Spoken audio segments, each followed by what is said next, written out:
Richard Pater is the CEO of the Britain-Israel Communications and Research Centre and joins us on Times Radio tonight. Richard, thank you for being with us. Benjamin Netanyahu is claiming this moment as a victory, as you would expect. At quite a telling moment last night, though. Steve Witkoff, the US envoy, was in Hostages Square, mentioned him, and the crowd booed in quite an alarming scene, really. Quite a striking scene. A sign, perhaps, Richard, of trouble ahead for him.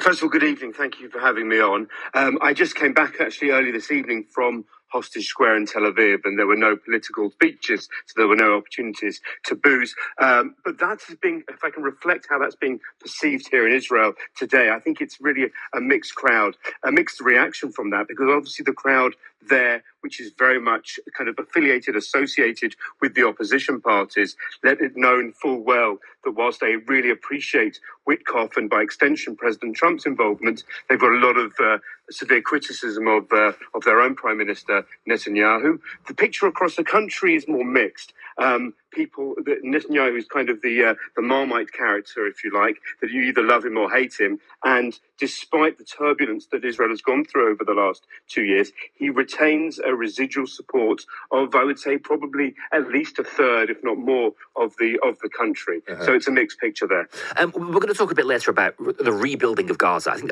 a lot of the conversation in the next couple of days, weeks, months will be about rebuilding, hopefully, as long as, of course, this holds, and we'll talk more about the possibility of that in a moment.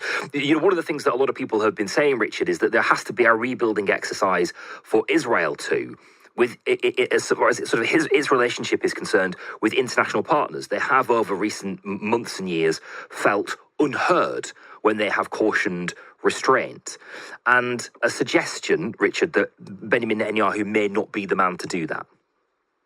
Well, first of all, I think first and foremost, in terms of the priorities inside Israel, it's the internal healing. We mentioned just before about kind of the very real political disagreements and disputes, but the return of the hostages should mark an element of internal healing first and foremost, because it's been an open wound for Israeli society. I think the first rule of the social contract between government and its population is protection, and that was kind of the depth of the failure on a very basic level by the government 2 years ago. So this restores their faith. In terms of your question over the international picture, well, I think hopefully once the guns cease, and hopefully we will see the ceasefire hold now, I think then it will be easier for Israel also to rebuild relations. And of course, I'll remind you that Israel has an election coming up at some point in the next year, and that will be a fateful decision for the Israeli public of whether they give Netanyahu re-endorse his mandate or it goes a different direction.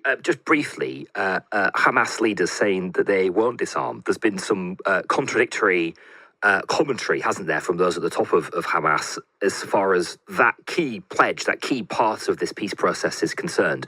We've been hearing tonight about the sort of vengeful pursuit that Hamas appear to be undertaking in Gaza. This is a red flag, is it not, Richard, for this whole deal holding? Absolutely. I mean, let's be clear and kind of understand exactly that Hamas is an unrepentant terror organization. It has used brutal tactics, both in terms of its military execution, but also in psychological warfare over the last 2 years. And I have to say, it's done a brilliant number on certain parts of the international community and the publics in the West as well, to convince them that they are the innocent party here when they instigated this and understood exactly what would happen and how the situation would perpetuate itself.